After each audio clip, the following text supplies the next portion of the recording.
Bonsoir, merci pour votre ponctualité. Ce soir, donc, le thème est prétendument honte et culpabilité, et j'annonce tout de suite, pour éviter ensuite les reproches, que je vais d'abord parler de la honte. Je la mets vraiment au cœur du propos, et je vous dirai comment je fais des passerelles avec la culpabilité. Donc, bien sûr, ce soir, je vais distinguer les deux, honte et culpabilité, et je vais avoir à cœur aussi de donner la spécificité de la place, de la fonction de la honte dans notre vie, qui est vraiment moteur, qui est au fond du pot.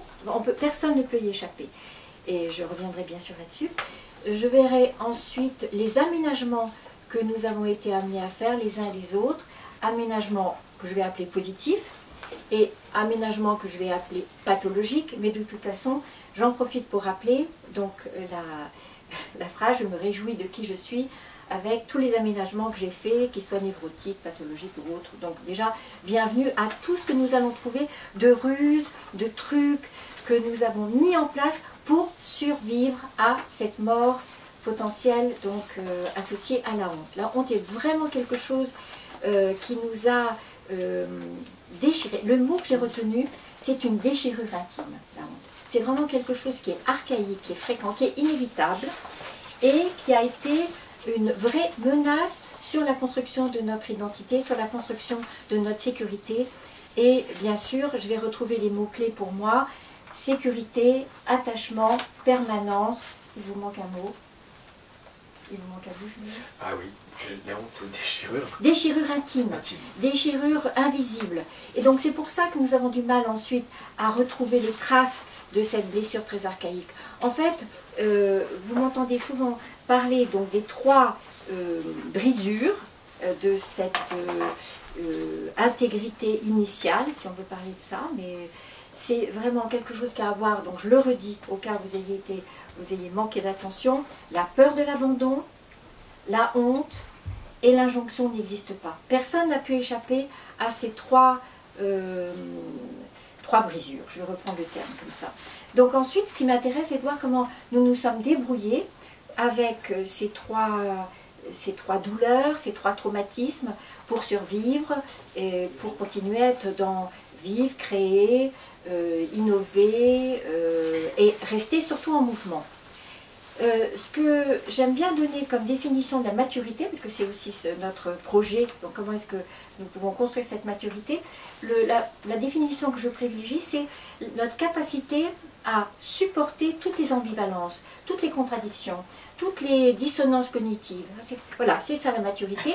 J'y ajoute bien sûr quelque chose qui a à voir avec ma chère capacité à cliver, hein, dont je rappelle chaque fois. Et puis, j'aime bien redire, et ça sera bien sûr un des piliers de mon propos à ce soir, que maturité suppose toujours que j'ai pu traverser les trois épreuves, celle de la honte, donc ce dont je vais reparler tout à l'heure, celle de la jalousie qui est au programme donc, du mois de décembre pour la conférence de l'association, et le troisième sujet que j'ai déjà traité, que je retraiterai sûrement, je pense en mars aussi, c'est celui de notre relation à la vérité, dont on nous a vendu que c'était le prix de la liberté, etc. Et que je remets un peu en question parce que la priorité, ce n'est jamais la vérité, c'est le respect. Et que le respect suppose cette double permission, ou de dire la vérité, ou de mentir. Et bien sûr, ça suppose aussi d'arriver à distinguer mentir et manipuler. Mais ça sera évidemment repris un peu plus tard aujourd'hui, et surtout, ça sera l'objet d'une autre conférence. Voilà, donc ma liberté aujourd'hui, ma légitimité, mon assurance et l'estime de moi passent par ça. Avoir traversé la jalousie avec ce que ça suppose du deuil du dû, ce que ça suppose de construction de la confiance, j'en reparle tout à l'heure, cette sortie de la dépendance qu'on nous a fait porter avec la croyance qu'il fallait toujours dire la vérité, que nenni, et puis donc ce sujet de la honte là. Quand je parle de honte, je parle aussi donc d'une autre trilogie qui sera mon point de départ avec traumatisme, honte, culpabilité. Dans traumatisme, c'est le mot que je vais garder, je ne l'ai pas mis là, non, pas encore, mais je vais le dire, c'est faire l'hypothèse que nous avons été tous donc choqués par une des 5 blessures. Je vais les redire brièvement au cas où vous ayez oublié. Donc, le rejet, l'abandon, l'humiliation qui est vraiment l'objet de mon insistance ce soir, la trahison et l'injustice. Les 5 blessures. Évidemment que, comme je les croise avec les années de la vie, l'humiliation, c'est plutôt vers 18 mois, 2 ans et demi. Ce qui est important lorsqu'on reparle effectivement de ce qu'on appelle, et ce que je conteste, l'âge de la propreté, l'acquisition de la propreté, que j'appelle plutôt celle effectivement de la maîtrise de son corps. Donc, nous avons tous, bien sûr, été altérés dans notre intégrité, abîmés aussi dans notre croissance, ralentis dans notre croissance par ces blessures-là. Et donc, c'est ce que je mets sous le terme générique de traumatisme. Est-ce que vous avez besoin de quelque chose, Sylvie? Oui, rejet, vous devriez le savoir par cœur. Humiliation. Vous savez, vous devriez vraiment copier sur la voisine, mais sans parler. Voilà. Et ça correspond à chacune des étapes de croissance pour les enfants. Donc, rejet, abandon, humiliation, trahison, injustice. Avec chacun de nous qui aurait construit son identité ou sa sécurité autour d'une de ces 5 blessures. Donc là, je reviens à traumatisme. Nous avons été arrêtés dans notre élan de vie. Et à ce moment-là, nous avons vécu cette douleur, cette souffrance comme insupportable. Ce qui nous a fait ensuite basculer dans ce que j'appelle la honte, donc à distinguer bien sûr d'humiliation, mais la honte, c'est ce qui nous a effectivement été quelque chose d'indicible. Et je vais redire pourquoi indicible. C'est impossible à dire. D'abord parce que c'est archaïque, etc. Et ensuite, pour pouvoir survivre, et c'est ça qui va faire que je donne priorité à la honte sur la culpabilité, nous avons préféré tricoter des choses dans notre vie pour être coupables plutôt que être honteux. Nous avons quelquefois saboté, nous sommes mis en échec, nous avons scié notre branche, parce que c'était un réconfort pour notre ego, pour notre image, etc., d'être plutôt dans quelque chose de la culpabilité, même si on peut dire qu'elle est inavouable, c'est moins douloureux, moins destructeur potentiellement d'être dans l'inavouable que d'être dans l'indicible. Est-ce que vous l'entendez, ça? Et donc, c'est ça qui a été ma grande découverte, de voir que ça m'intéresse moins de voir comment j'ai mis un plâtre de culpabilité pour cacher la fracture de mon squelette en termes de honte. Donc la honte vient toujours avant. Et la culpabilité, c'est plutôt une histoire de grande personne, par opposition à cette honte. Alors, s'il n'y a qu'une chose à retenir dans mes propos, c'est que la racine de cette honte, dont nous ne pouvons pas, effectivement, faire l'économie dans un travail de réparation, cette honte qui est le fond du pot, et que quelquefois nous aimerions bien laisser de côté, oublier ou arrêter, par exemple, un travail de développement personnel avant cette étape ultime. La racine de cette honte, c'est toujours celle qui correspond à l'évidence que, enfant, nous n'avons pas été respectés comme des sujets, que nous avons été transformés en objets, objet de gratification, objet de vengeance, objet de patate chaude, tout ce que je vais reprendre là. C'est-à-dire qu'il y a toujours cette blessure qui a été comme un verre abîmé, enfin un verre qui a été cassé. Et ce verre cassé, enfin cette vitre cassée, elle reste avec cette fragilité-là. Vous l'entendez, ça? Et donc, ensuite, selon...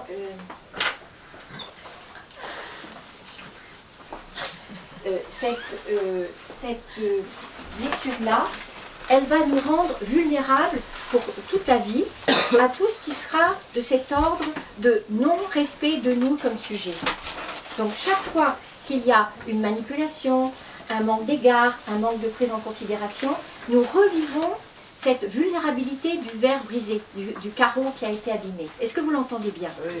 C'est pour ça que c'est central, bien plus que d'autres choses. Donc, traumatisme, honte et la culpabilité, donc c'est quelque chose qui a à voir avec un système, bien sûr, plus ou moins secret et inconscient, d'équilibre moral. Je vais y revenir. C'est en quoi suis-je en dette? En dette, d'abord entre moi et moi, mais ensuite en dette par rapport à quelque chose de social. Donc on est moins dans l'intime, mais ça j'y reviendrai. Alors que la honte, c'est quelque chose qui renvoie à l'intime. La culpabilité, ça renvoie plutôt au social. Mais j'aurai le temps tout à l'heure de reprendre cette distinction entre les deux expériences. Ce que je redis à chaque conférence, et j'y tiens beaucoup, c'est que la première chose pour pouvoir nous nourrir de ces propos, de ces réflexions que nous partageons, c'est toujours effectivement faire la distinction entre l'expérience de la honte et, là vous êtes supposé faire l'objet de la honte. Je vais pouvoir donner quelques exemples et c'est jamais ça qui va nous intéresser, c'est en quoi cette expérience est-elle importante là pour nous, centrale, voilà. Mais méfions-nous de cette tentation de faire des barèmes entre objet et expérience. Ça, vous m'entendez le dire. Je voudrais voir plus d'évidence dans vos regards. Et que la honte est quelque chose de tellement intime, douloureux, indicible, que ce n'est pas l'objet qui nous intéresse. Alors, si on en veut un exemple, qui est quelque chose de social, mais qui a été quelque chose qui peut aujourd'hui continuer à nous faire sentir de la honte en transgénérationnel, je ne prends qu'un exemple, mais je pourrais en prendre plein d'autres, bien sûr, c'est ce qui s'est passé après la guerre, notamment avec les femmes tondues, où elles étaient supposées payer quelque chose de la culpabilité, et en fait, on les a fait tout de suite passer, évidemment, dans quelque chose d'un registre de honte. Vous voyez le passage, là. Vous voyez combien ça permettait, ce passage-là, cette dérive, cette patate chaude aussi, ça permettait à chacun de traiter quelque chose de très ancien, de très douloureux, de très confus. Hein, tout ce qui s'est passé à ce moment-là est vraiment objet aujourd'hui pour nous de honte. Hein. Même si nous n'étions pas là à ce moment-là, c'est quelque chose quand même qui est terrible. Bon, avec les images nous avons pu voir, etc. Donc vous voyez bien cette culpabilité de ces femmes, culpabilité avérée, réelle, imaginée, fantasmée, qu'importe, cette culpabilité qui est traitée, qui est dérivée sur de la honte. Honte de ces traitements, où elles sont évidemment, là vous le voyez bien, traitées comme des objets. Objets de vengeance en fait. Objets aussi le mot ne vient pas. Non, c'est autre chose. D'exutoire, voilà, c'est ça, d'exutoire. Hein. Chacun devait se sentir peu ou prou mal, en point, et donc on prend un bouc émissaire, et c'est tout le travail de René Girard, évidemment, à ce sujet, et ce bouc émissaire subit une extrême violence pour permettre, alors ça c'est quelque chose aussi que je vais décliner jusqu'à l'heure, à 22 h, ça permet au social de retrouver un minimum, effectivement, de cohérence. C'est ce qui a permis donc à l'État de se mobiliser après avoir vécu toutes ces choses terribles pendant la guerre avec toutes ces dissensions, toutes ces trahisons, toutes ces délations. Voilà. Ça venait réparer en fait ces délations qui ont été multiples parce qu'il y a eu quand même presque 3 millions de lettres de délation pendant ce moment-là. Donc, ce à quoi je reviens, c'est la souffrance initiale et quelque chose comme à la fois toute une expérience, toute une aventure personnelle entre moi et moi, qu'est-ce que je fais de tout ça, et tout de suite aussi en parallèle, quelque chose, une aventure sociale, collective, hein, qu'elle soit d'un groupe familial, d'un groupe n'importe lequel, ou bien sûr d'une société, d'un État et d'autres institutions comme ça. D'où ce que l'on voit avec quelquefois colère, ce silence autour, enfin, dans un système pour protéger cette entité. Hein, on voit le silence dans certaines entités politiques ou religieuses ou médicales, hein, lorsqu'on fait corps et qu'il y a cette rétention que la honte ne va pas sortir, ou la culpabilité ne vont pas sortir de ce système-là. On verra toute l'énergie qui est déployée pour ça. Donc, des objets de honte, mais ces objets ne font que remettre en scène cette toute première blessure, je redis, d'avoir été traitée, non pas comme un sujet, mais comme un objet quand j'étais enfant, de quelque forme que ce soit. Ensuite, bon, des exemples, on pourrait en trouver beaucoup d'autres, à l'échelle individuelle ou à l'échelle sociale. je pense bien sûr à des choses comme la peine de mort ou d'autres entités. Et puis, ce qui m'intéresse davantage, ce sont toutes les fonctions. Fonction de la culpabilité, j'y reviendrai un peu tout à l'heure, mais la fonction de la honte. Alors, il y en a plusieurs, et elles sont à décliner, justement, avec à la fois prudence. La première fonction, c'est, donc ce que je viens de dire, ça permet de la cohésion. Ça permet un apprentissage plutôt, je vais commencer par ça. Parce que je vis une expérience de honte, je vais savoir quelles sont les limites à observer. Ça va me permettre d'intégrer du social. Il y a des choses qu'on fait, il y a des choses qu'on ne fait pas. Hein, tout ce qu'on appelle les codes. Donc, c'est parce que je vis des expériences de honte que je vais peut-être, petit à petit, intégrer les codes sociaux, professionnels, familiaux, etc. Mais là, vous entendez bien que je parle d'une expérience ponctuelle. J'ai dit quelque chose, je ne devais pas dire, j'ai montré quelque chose, je ne devais pas le montrer. Mais là, ce n'est pas la honte qui nous fiche, qui nous stérilise et qui devient comme une occasion de sclérose. Ce sont des expériences ponctuelles. Et là, c'est ce que je vais appeler plutôt les humiliations d'apprentissage. Ces humiliations, donc, elles vont à voir avec des actions. Cette action, donc, encore une fois, elle a une valeur pédagogique, d'insertion, de socialisation, d'intégration. Lorsque elle ne remplit pas cette fonction, la honte ponctuelle, elle va devenir un état, elle va se chroniciser, elle va devenir quelque chose à quoi la personne va s'identifier. Elle va devenir non pas quelqu'un qui a posé un acte qui lui a fait éprouver de la honte, mais elle va devenir ce qu'on appelle quelqu'un de honteux. Vous voyez bien, j'emploie bien sûr sciemment ce qualificatif qui dit l'identification de quelqu'un à une expérience, à une émotion, à un sentiment.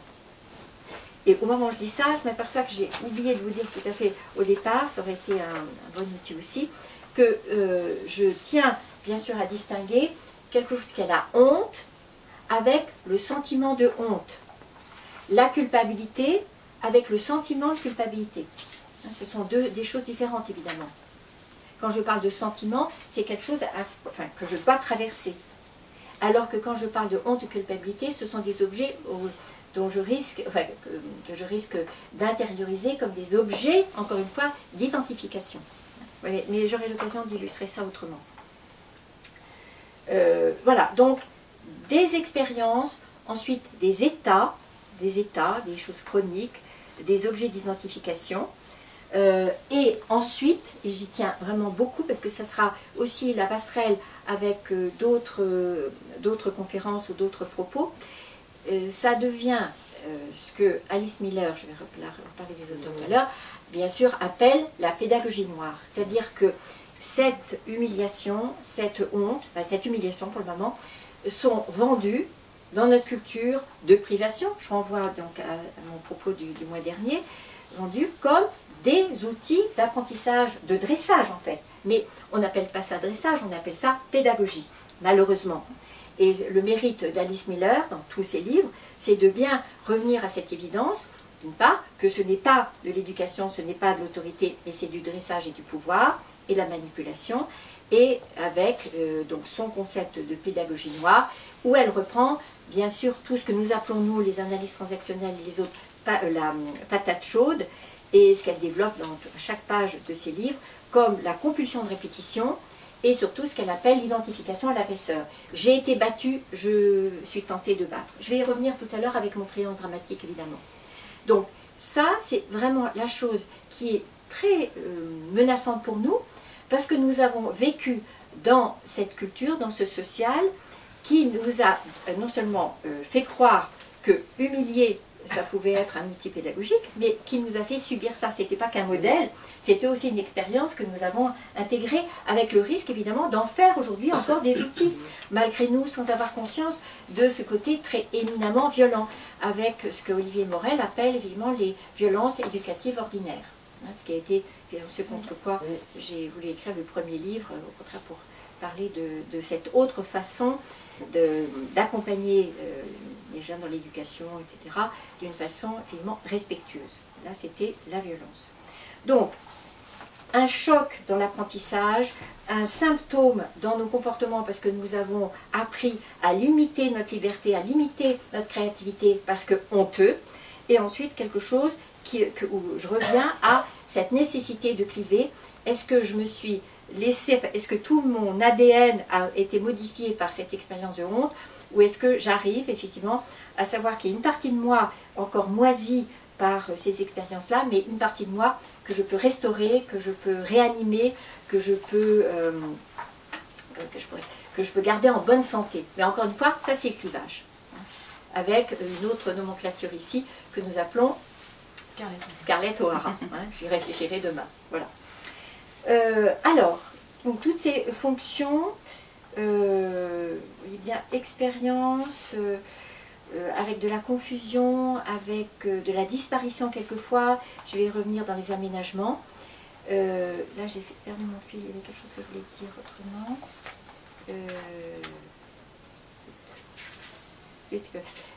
Ah oui, voilà, donc j'arrive à mon tableau majeur, donc je m'aperçois que je n'en ai pas fait là, ça je verrai tout à l'heure.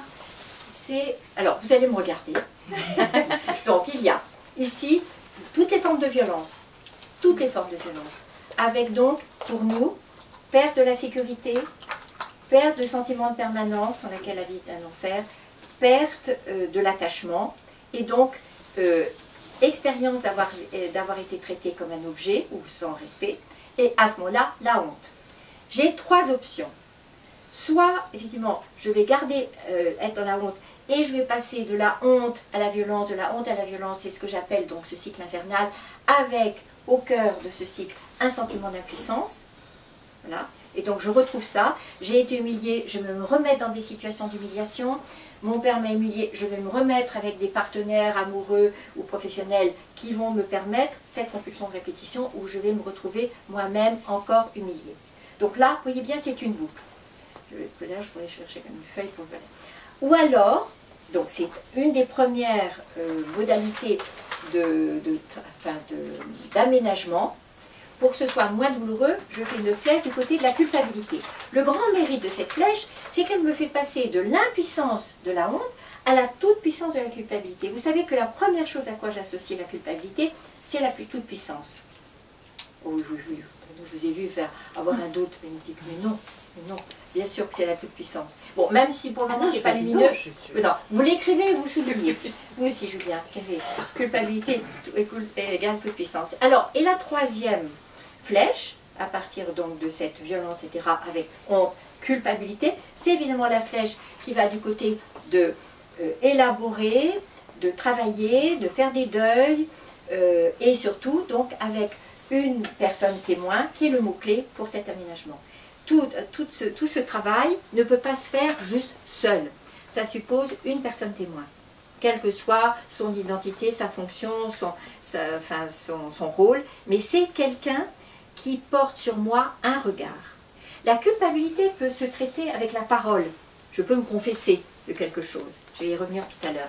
Alors que la honte suppose pas forcément la parole, mais suppose le regard de quelqu'un qui réhabilite quelque chose de moi sujet, qui me redonne de la valeur, qui me permet de nouveau de réparer ce déficit d'estime de moi.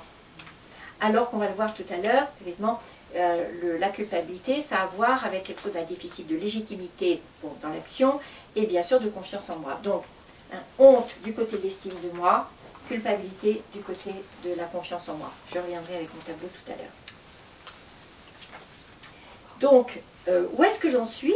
Est-ce que je suis à ce premier niveau de me remettre dans la honte? Est-ce que j'ai trouvé un avantage à être dans la culpabilité ou pas?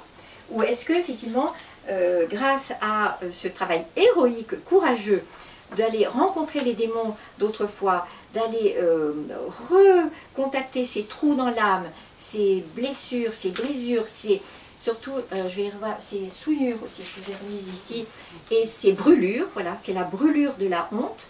Hein. On n'a pas une brûlure de culpabilité de la même façon. Ça ne touche pas quelque chose de notre ego de la même façon. Voilà, donc où est-ce que j'en suis par rapport à tout ça? Et quand je parle donc de honte, d'humiliation, si je parle d'humilité, vous voyez bien que l'humilité, c'est un troisième terme qui va être du côté de l'aménagement. L'humilité, c'est une posture, hein, c'est pas une action, c'est pas un état, c'est une posture qui suppose un choix, je fais, et qui suppose un minimum de sécurité restaurée, qui va de pair avec la générosité. Bon, pas de générosité sans avoir traversé tous ces tunnels-là. Est-ce que ça va sur le tableau là que je fais sur, voilà. Et donc, je partais de la violence et j'arrive à la maturité en dessous. Alors, ce que je vais peut-être détailler là davantage, c'est ce qui a à voir avec la distinction à faire entre les deux, entre honte et culpabilité. Alors j'ai quelques mots à redonner, plus précis. Et vous voyez bien la place de l'abandon tout à fait en haut de mon tableau. Hein. Ce que je disais tout à l'heure, l'abandon. Alors, donc, vous faites, comme vous en avez l'habitude avec moi, un tableau avec culpabilité à gauche, honte à droite. Et je vais décliner tout ça. Avec quelques mots, avec donc les deux colonnes. Du côté de la culpabilité, je redis, je l'ai déjà dit, mais vous le remettez quand même dans le tableau, ça a une fonction d'intégration sociale. Je me suis aperçue, quand j'allais chez les Tartampions, que je n'avais pas repéré les codes. Voilà, et donc maintenant je vais faire attention. Alors que du côté de la honte, c'est une sensation de désintégration, soit sociale, soit personnelle. Et ça touche quelque chose de mon ego. Dans la culpabilité, bon, je reviens à gauche, c'est la rupture dans la continuité de la relation. Tout à coup, il y a quelque chose qui est menacé dans la relation. Alors, dans la honte, c'est une rupture de continuité, de sensation dans le sujet. Tout à coup, je ne suis plus sûre d'avoir le droit d'être moi, avec l'envie de disparaître. Je vous demande de répéter pour montre. C'est quelque chose d'une rupture dans la continuité de mon self, enfin de qui je suis.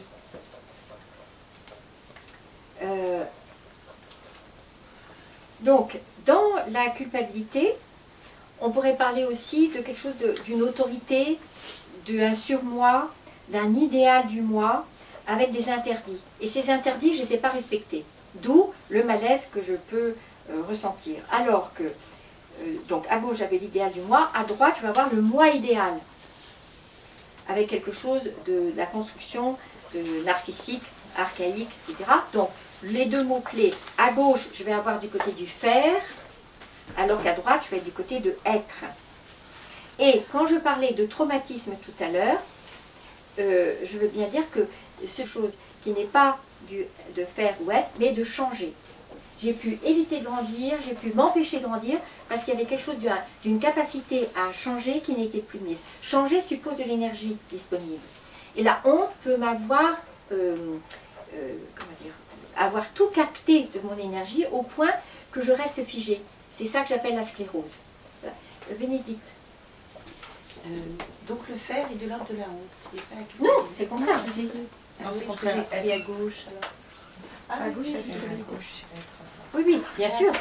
Faire, c'est du côté de la culpabilité. Être, c'est du côté de la honte. Ah oui, ok. C'est moi. Quand je parle de culpabilité, ça dit bien des limites. Ce sont les limites au-delà desquelles je ne peux plus avancer. Je n'ai plus le droit. Mais ces limites, elles sont sociales, elles sont posées, elles sont explicites, elles sont rappelées par la loi commune, etc.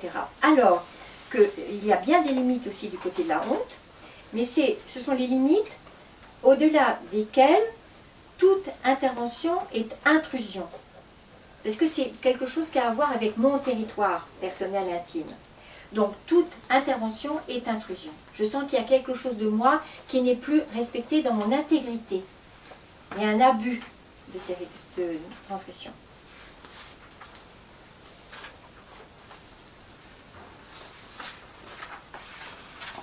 Alors, quand je reviens à la question des émotions, dans la culpabilité, les émotions sont déchargées sur moi, sur les autres.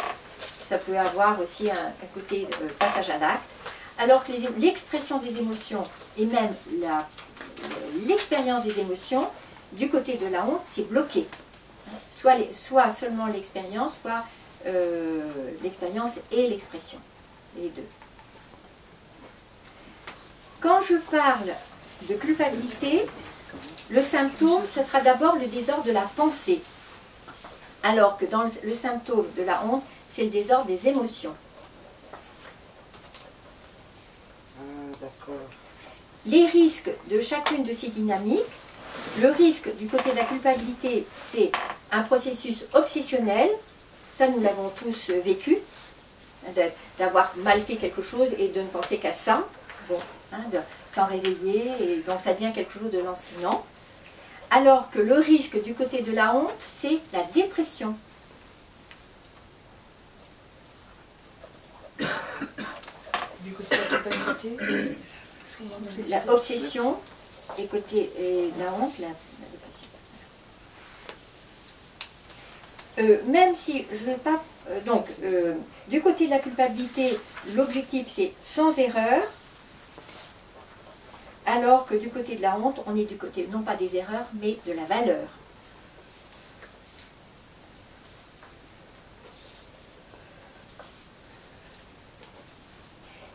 En termes d'état du moi, du côté de la culpabilité, je vais être du côté du parent, P majuscule, normatif plutôt, mais ça peut être aussi nourricier. Alors que l'état du moi, du côté de la honte, qui va être chatouillé et violenté, c'est l'état du moi. L'enfant, avec un E majuscule.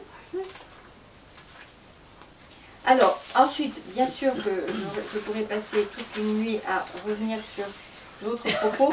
Évidemment que pour moi, avec la culpabilité, on est du côté plutôt paternel du développement, alors que la honte, on est du côté maternel. Pour plein de choses que je n'ai pas le temps de vous dire. Du côté de la culpabilité, on veut gagner de la liberté, alors que du côté de la honte, c'est la légitimité, non pas à faire, mais à être. Et donc, on veut gagner aussi de la dignité.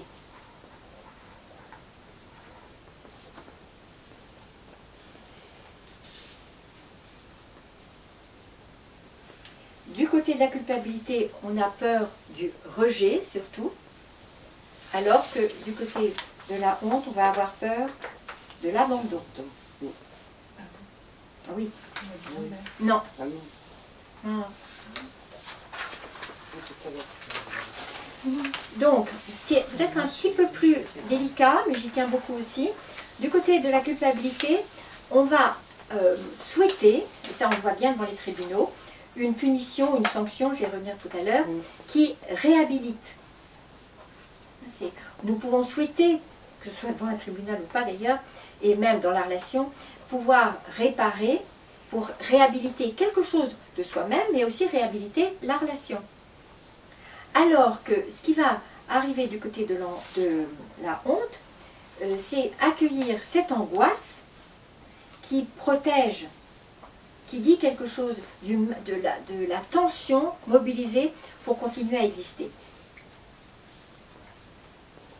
Donc, du côté de la culpabilité, les limites sont explicites et formulées ou rappelées par la loi, alors du côté de la honte, ces limites sont invisibles puisqu'il s'agit de notre intégrité personnelle.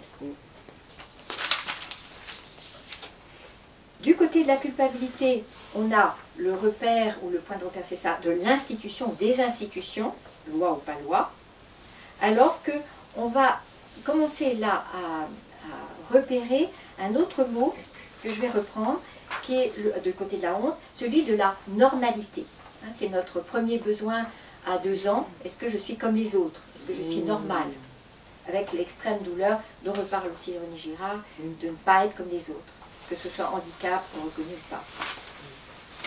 Je vous demande de répéter la dernière ligne sur culpabilité en honte.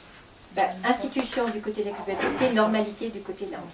Quelque chose aussi que j'ai trouvé intéressant, ça c'était, je crois bien me souvenir que c'était chez Boris Cyrulnik, donc la honte ou mourir de le dire, un livre vraiment bien sûr puissant, c'est que la honte est nécessaire pour constituer une entité sociale. Mais pour maintenir cette entité sociale, c'est la culpabilité qui va devenir nécessaire. Donc la culpabilité, c'est quand le groupe est déjà formé et qu'on a une référence sociale, politique, institutionnelle, alors que pour constituer le groupe, ça va être d'abord effectivement les frontières entre dedans et dehors, et que ça c'est soit quelque chose qui a à voir avec la honte, soit avec un autre mot qui est celui de honneur. Et on voit bien que les sociétés primitives vont bien sûr s'organiser davantage autour de la honte, on le voit, qu'autour de la culpabilité. Or, aujourd'hui, de quoi parlons-nous tout le temps? Avec la référence aux tribunaux, etc., nous parlons que de culpabilité. Tout le temps, tout le temps, tout le temps. Au point que ça devient quelque chose qui viendrait empiéter sur quelque chose d'un autre territoire, qui est le territoire des émotions, et du chagrin, et de la peur, etc. Puisque quand il arrive quelques catastrophes de ce genre, on va commencer par chercher effectivement le coupable. Ce qui dit bien que nous nous mettons tout de suite, en termes d'analyse transactionnelle, en plus, moins et moins plus. C'est qu'il est plus important, effectivement, tout de suite de repérer celui qui va pouvoir être le bouc émissaire, justifié ou pas, mais ce n'est pas mon sujet ce soir. Mais d'avoir quelqu'un, effectivement, sur qui faire porter la culpabilité plutôt que la responsabilité de ce qui s'est posé. Voilà. Et ça, il y a vraiment des livres que j'ai trouvés passionnants et qui revenaient à cette, à cette priorité donnée à cette lecture de tout ce qui peut se passer. On le voit aussi à propos de la bioéthique, on le voit dans beaucoup de choses, mais pourquoi pas? Mais je nous invite surtout à sentir combien ça empêche, j'ai envie de dire, de sentir en rond, ça empêche de pleurer, ça empêche de partager de l'ambivalence à propos de la peur ou à propos d'autres émotions. C'est comme si ça réduisait quelque chose de notre expérience humaine, hein, juste avec ce débat autour de qui est responsable ou pas. Bon, c'est ce que j'ai tenté de faire effectivement avec ma première chronique sur l'IVG. Hein, c'est quelque chose encore de réducteur de l'ambivalence qui est notre condition humaine. Hein. Revenir à quelque chose qui ne serait pas, qui nous empêcherait pas de dormir, alors qu'en fait, bien sûr que c'est naturel d'être empêché de dormir un certain nombre de fois dans notre existence. Voilà. Des questions sur ce parallèle, enfin plutôt cette distinction, pas encore?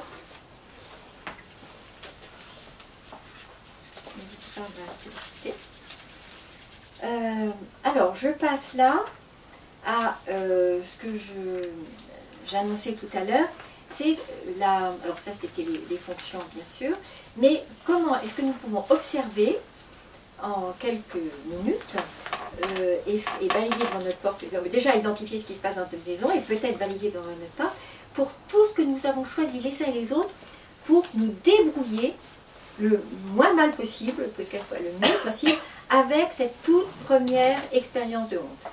Alors, je vais d'abord parler des aménagements que je veux dire positifs, bien sûr. Alors, la première forme d'aménagement positif, c'est évidemment ce qu'on appelle la résilience.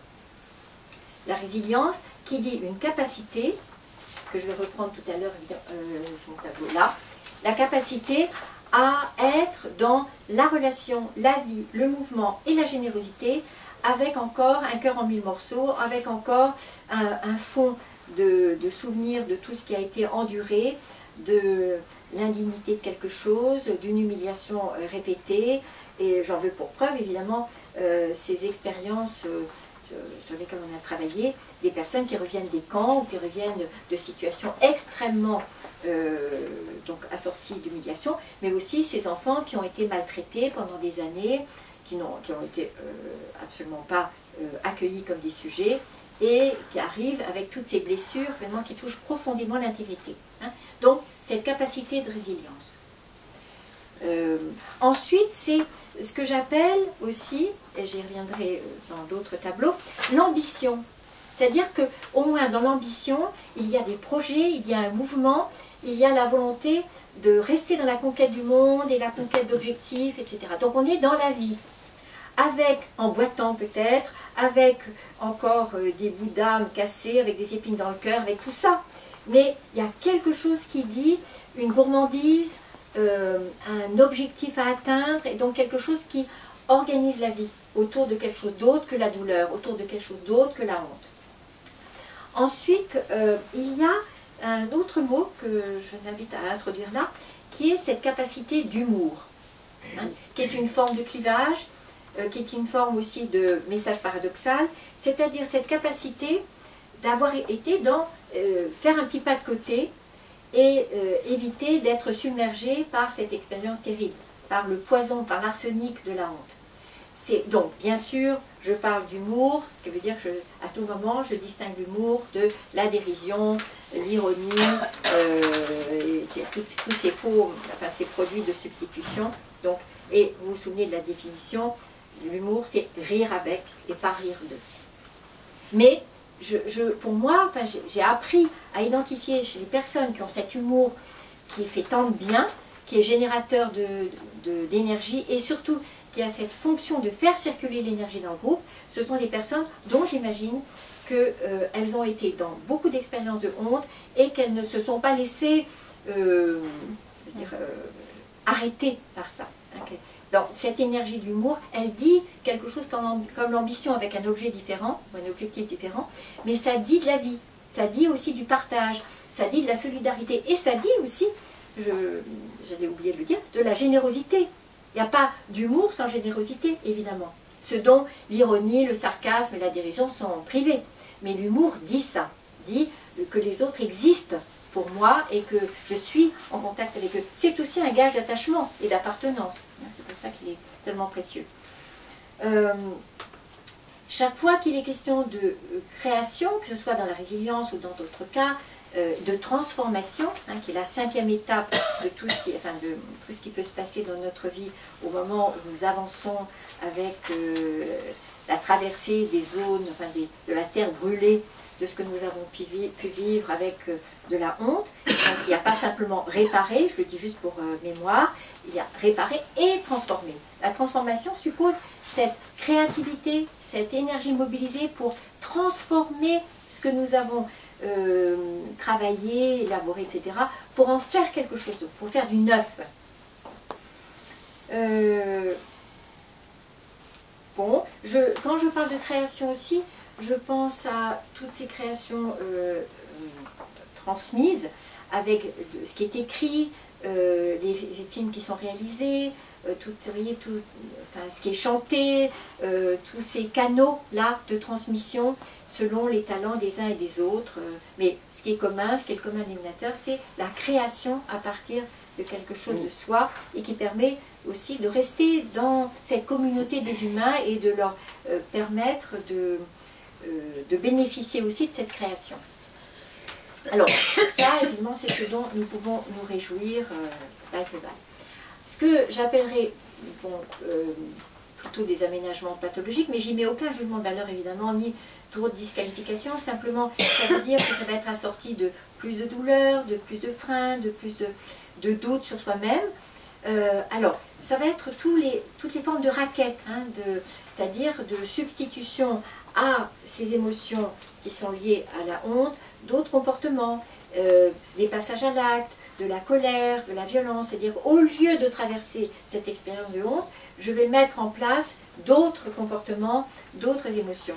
Et c'est à ce moment-là, je fais le petit rappel, enfin c'est même je crois que c'est à ce moment-là que j'ai réalisé la façon dont on passait donc de la honte à la culpabilité. Hein, c'est la dérive, c'est-à-dire qu'au lieu de traverser une émotion comme telle, je vais trouver un autre canal, un autre pont, une passerelle, un peu brinque-ballante quelquefois, mais ça va me permettre d'exprimer quelque chose sans que ce soit avec ce qui me fait si peur dans l'expérience de la honte. Donc je vais être du côté de la culpabilité. Ça, c'est vraiment la chose que je nous invite à repérer plus vite que notre ombre. Donc, quand je suis dans les formes de raquette, je passe à la culpabilité? Non, la culpabilité est une forme de raquette, mais chaque fois que je veux éviter ou aménager la honte, je peux trouver 40, 50 options différentes, qui sont toutes ces formes de raquettes qui touchent toutes nos fonctions, ou tous nos besoins, l'alimentation, le sommeil, le travail, la façon d'aimer, de la relation à l'argent, tout peut être objet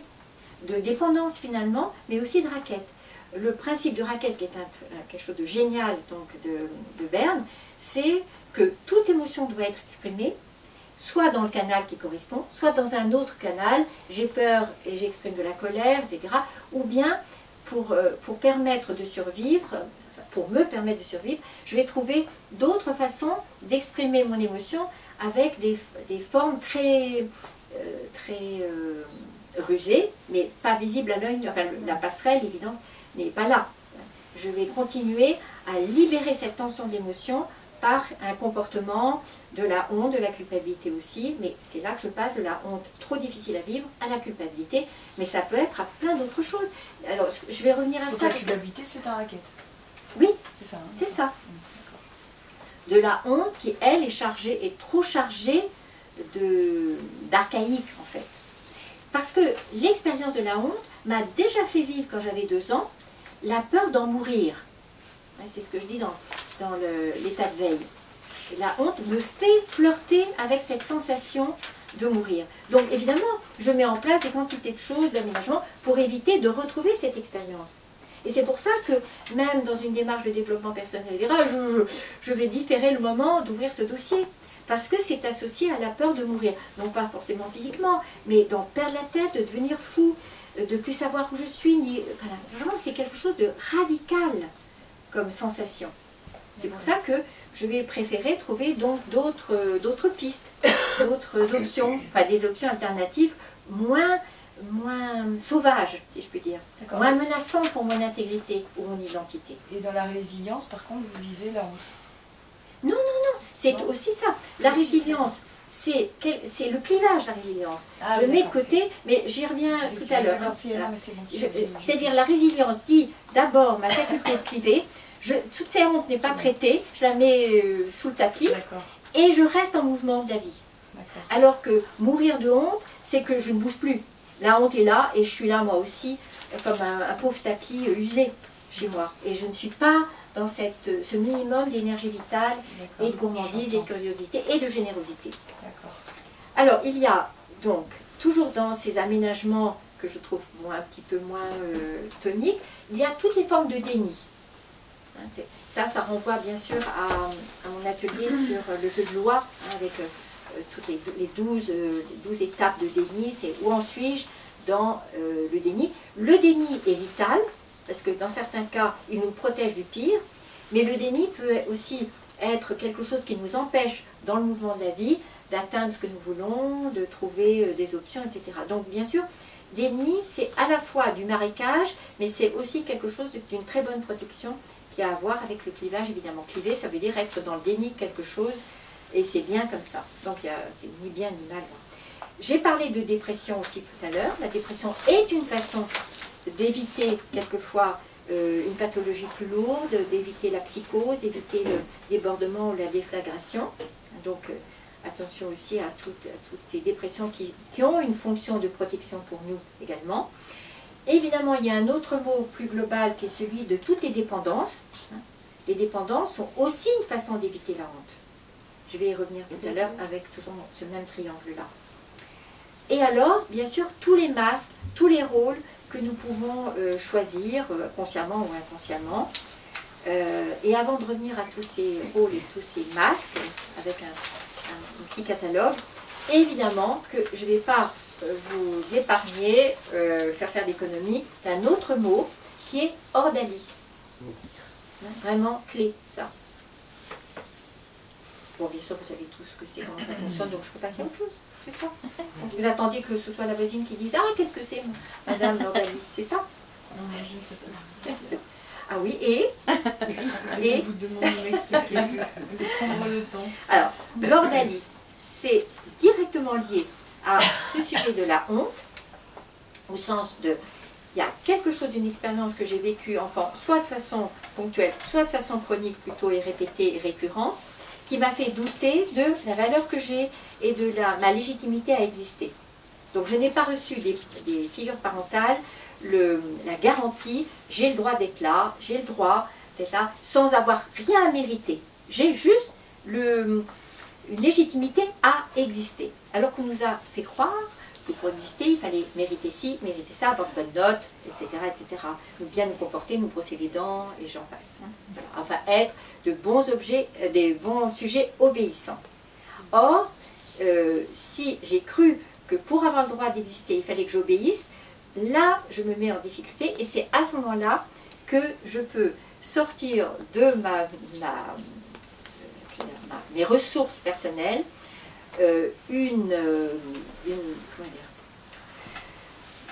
un test que je vais mettre en place. Puisque je n'ai pas reçu des figures parentales le droit d'exister, je vais tester les dieux dans l'Olympe. C'est-à-dire que je vais me mettre en danger, je vais jouer avec le feu, je vais jouer avec la mort, et je vais tester les dieux. S'ils me protègent et si j'en réchappe, à ce moment-là, les dieux m'ont donné ce que les parents ne m'avaient pas donné, le droit d'exister. Et si je meurs, si je meurs d'une overdose, d'une tentative de suicide, d'avoir fait des sports extrêmes sans protection, etc., eh bien, donc, je me donne bien raison, j'avais raison, je ne valais pas la peine, et les dieux ont confirmé ce que mes parents pensaient déjà, je n'avais pas vraiment le droit d'exister. Donc cette estime de moi déficitaire était à ce moment-là validée par ce que les dieux ont fait avec moi. D'accord pour Rodali? C'est bon? C'est un concept très précieux, très riche, et vraiment qui permet de voir autrement tous les comportements de mise en danger, que ce soit la drogue, la conduite automobile, les sports extrêmes, etc. C'est que ou les tentatives de suicide, ce n'est jamais pour mourir que nous faisons ça, c'est pour, au contraire, valider que nous avons le droit d'exister quand même. C'est ça que ça renverse complètement comme lecture. Et nous pouvons le faire, effectivement, soit une fois et c'est fini, soit nous voyons bien que quelquefois nous pouvons avoir la tentation de tester encore tant que quelque chose n'est pas garanti. Tant que ce minimum d'estime de moi n'est pas garanti, je risque, effectivement, je me mets en danger pour valider cette permission ou le contraire de la permission. Alors, je disais que j'allais donner quelques portraits robots. Oui, les masques. oui, c'est ça, c'est ce que j'arrive, les masques ou les rôles. J'en ai quelques-uns. Alors, qui ont à voir aussi avec les drivers que nous travaillons. Merci d'éviter ça. Alors, donc, quand je parle des drivers, il y a tous les personnages, ceux qui sont parfaits, ceux qui font plaisir, ceux qui disparaissent, il y a les héros, quels qu'ils soient, les gens brillants, vous voyez, qui sont dans un masque, sous un masque, voilà. Et qui, bien sûr qu'ils peuvent l'être pour d'autres raisons, mais j'aime bien quand même faire cette hypothèse toujours, de retrouver cette pépite de honte peut-être, dont le masque a la fonction de l'éteindre, de l'anesthésier ou de cacher. Ça peut être aussi le mouton noir, le bouc émissaire, qui remet en scène quelque chose à l'école, par exemple, à la personne qu'on va harceler plus que son voisin. Probablement, c'est quelque chose qui a à voir avec une honte archaïque. Je pense que si un enfant n'a pas vécu une honte à la maison, il n'y a aucune raison qu'il soit harcelé à l'école. Pour moi, c'est de l'ordre de l'évidence. J'en profite pour dire, que j'ai peur d'oublier tout à l'heure, qu'à propos de manipulation, de pervers, de cette littérature donc, très prisée en ce moment, je trouve le livre « Le harcèlement moral » de Marie-France Irigoyen très riche et très plein d'acuité, sauf évidemment que je diverge avec son analyse parce qu'elle dit abondamment que la faiblesse de la proie d'un harceleur, c'est la culpabilité, elle le dit souvent et beaucoup et dans ses autres livres aussi, et c'est là aussi que je vois que cette confusion est vraiment quelque chose qui ne fonctionne pas, car le point faible, la vulnérabilité de la proie devant un harceleur, devant un manipulateur, M majuscule, ce n'est pas la culpabilité, c'est la honte. Et ça, vraiment, je l'assure, je le vois, je le confirme chaque fois que je suis dans le vif du sujet avec des personnes que j'accompagne. Le prédateur, pour redonner le mot que je donne plutôt dans mes articles, le prédateur il va d'abord identifier tout de suite la fragilité de sa proie potentielle en termes de honte. Si cette personne a été très abîmée dans ce registre de la honte, alors il la voit comme quelqu'un qui est une proie potentielle. Est-ce que vous l'entendez, ça? Ce n'est pas la culpabilité. Alors, les autres masques... Alors, le clown, évidemment, notamment dans certains spectacles de clown, pour moi, c'est évident que ce qui est remis en scène avec ce masque, c'est la honte, une vieille honte.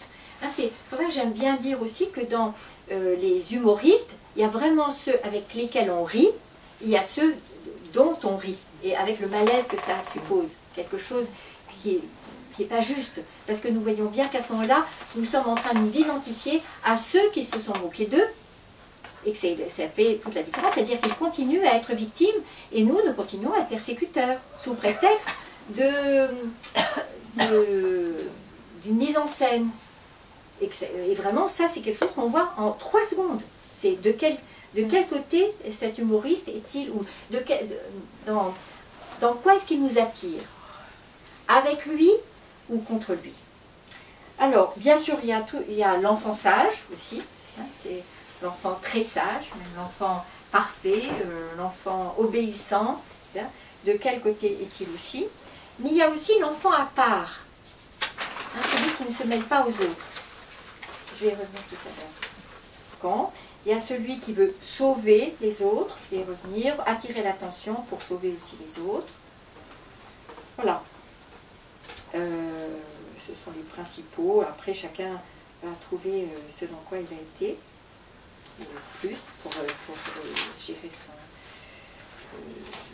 des effets donc, de cette honte archaïque. Il y a ceux qu'on va reconnaître aussi parce qu'ils sont paralysés, ils sont mutiques, ils sont inhibés, pour reprendre un terme qu'on voit plus tôt.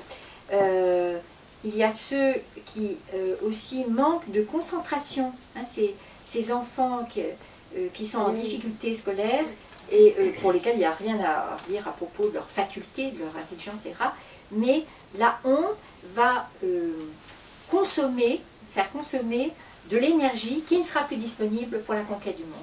Cette honte est tellement difficile là, qu'il faut cette énergie pour la garder tranquille, pour la faire se taire au fond. Et donc, je renvoie bien sûr à tout le travail sur ces enfants empêchés de penser de Serge Boimard, dont je dois parler chaque fois, je pense, à toutes les conférences, tout est prétexte pour ça. Il y a bien sûr, alors là, j'arrive au travail d'Alice Miller, la honte dont elle parle à propos d'Hitler et à propos de tous les prédateurs et à propos de tous les tyrans, qu'ils soient politiques, familiaux, pédagogiques, etc.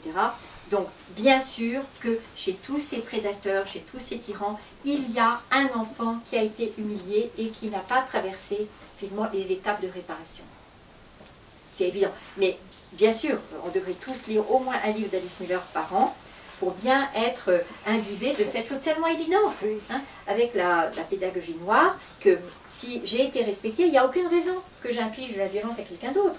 Donc toute violence que j'inflige, elle est non pas due à ce que l'autre fait, mais elle est due à la violence que j'ai vécue, j'ai supportée, j'ai entassée et que je n'ai pas encore évacuée d'une façon effectivement thérapeutique, créative ou quoi que ce soit. Donc toute forme de violence, soulignée 2 fois, est évidemment signe d'une violence qui a été, d'une humiliation qui a été vécue autrefois. Et alors je ne sais plus si c'est pour ton bien ou l'enfant sous terreur, c'est pour ton bien je crois, que Alice Miller décrit, revient à l'histoire bien sûr de Adolf Hitler et à d'autres histoires de tous ces prédateurs, de tous ces pédocriminels. Il n'y a pas de pédocriminalité sans violence, d'humiliation chez la personne enfant. Ça n'existe pas, c'est 100%. Ça peut être oublié, ça peut être refoulé, ça peut s'être passé dans un autre registre, mais il n'y a pas, évidemment, de prédateur sans qu'il y ait sous le prédateur un enfant qui a vécu une honte très forte, sous quelque forme que ce soit. Voilà, donc pour les portraits en gros, qu'est-ce que je peux dire? L'enfant à part, oui, l'enfant qui ne se mêle pas aux autres. Oui. parce qu'il n'y a pas suffisamment de construction de soi, d'estime de soi pour affronter le regard des autres, pour affronter les autres, quoi, pour être dans le monde des vivants. Donc, soit cette honte, elle va être niée, avec tout le contexte que j'ai dit là, soit elle va être cachée, soit elle va être cachée ou dissimulée, soit elle va être utilisée, grâce à cette violence dont je parle comme ça de façon un peu générique, pour s'en décharger, soit elle va être aménagée, et c'est aussi tous les exemples que j'ai pu donner là. Alors,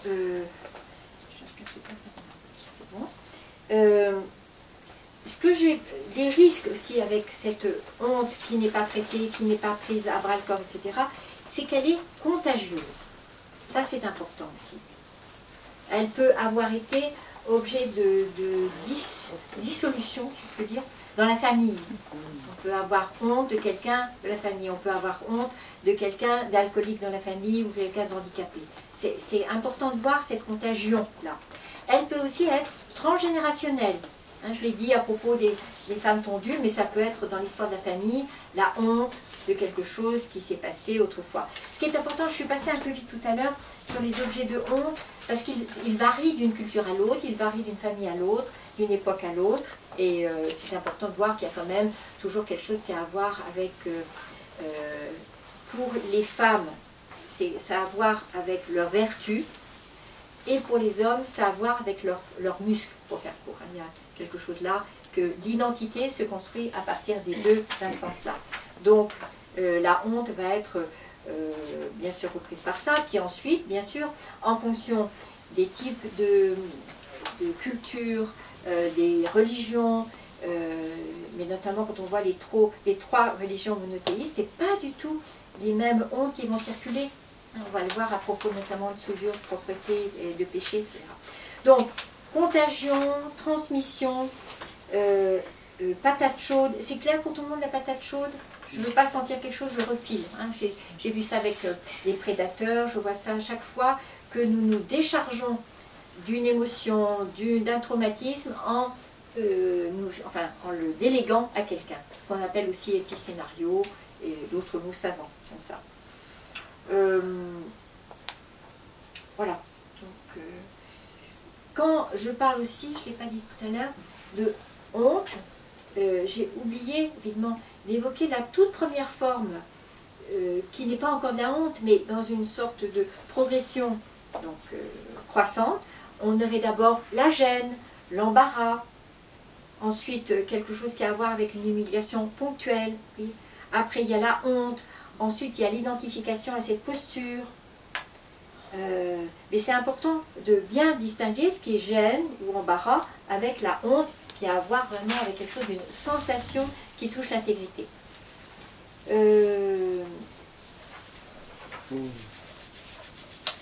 Alors, quelques mots que j'ai choisis aussi pour continuer à développer ce qui me semblait être le plus important là à propos de ce concept-là. Je reviendrai avec quelques mots ensuite sur la culpabilité. C'est donc le mot obéissance.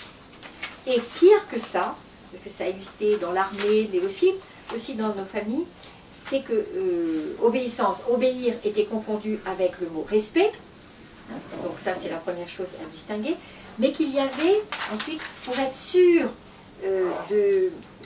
d'avoir de l'emprise sur les personnes, on introduisait, on associait fierté et obéir. Il y avait la fierté d'obéir. Est-ce que vous voyez déjà le piège qui se referme? Hein? Ah, j'aime bien ce cri du cœur. Voilà. Parce que je peux évidemment être dans la double permission, c'est-à-dire respecter ou pas, mais déjà, enfin respecter une loi, respecter quelqu'un, enfin respecter quelqu'un c'est l'impératif. Je peux choisir de respecter une loi, ce que certains appellent obéir, mais dans obéir, il y a quand même l'idée qu'il s'agit de la relation avec quelqu'un. Alors que quand je parle de respecter une loi, c'est autre chose. Vous voyez, je tiens beaucoup à cette distinction. Mais alors, quand on veut vraiment s'assurer d'avoir la légitimité de faire circuler de la violence, alors on introduit évidemment le double concept de fierté d'obéir. À part pour avoir la légitimité de sa violence. Ah, d'accord. je vais continuer, effectivement, à exercer de la violence, mais en étant légitimée par cette fierté d'obéir. Est-ce que pour tout le monde, ça fait un petit peu quelque chose comme ça, fierté d'obéir? J'ai pas vu tout le monde sursauter. Ah si, quand même, quelques personnes. Hein? Est-ce que vous voyez le double piège? Est-ce que vous voyez quelque chose là? Ça fait penser à l'expérience de 1000 grammes. Oui, tout à fait. Merci. L'expérience de 1000 grammes, qui a été repris en 2010, finalement, par la deuxième chaîne, sur ce jeu de la mort aussi. Hein. Effectivement, merci beaucoup, j'allais oublier de le dire. C'est-à-dire où on s'aperçoit que la peur de désobéir, la peur d'être exclu d'un groupe, va faire effectivement qu'on va préférer exercer de la violence plutôt que de refuser la violence. Et ça, il y a eu des ouvrages très intéressants, notamment, je ne sais plus l'auteur, mais je me souviens du titre, c'était Aurais-je été résistant ou bourreau? C'est un livre que je pourrais retrouver dans mes archives et vous en donner le titre.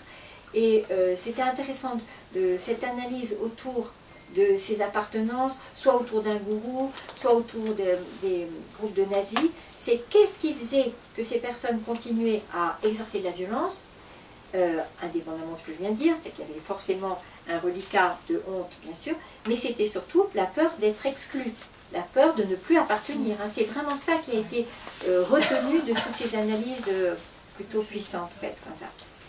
Alors, obéissance, tout le monde l'a souligné 2 fois, je ne vois pas dans tous les cahiers.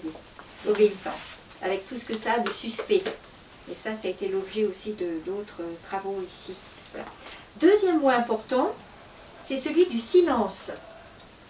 Silence pour ne pas avoir à rencontrer effectivement cette expérience, parce que si je la tais, peut-être qu'elle va disparaître. Hein. Il y a cette croyance que si j'en parle pas, ça va s'estomper.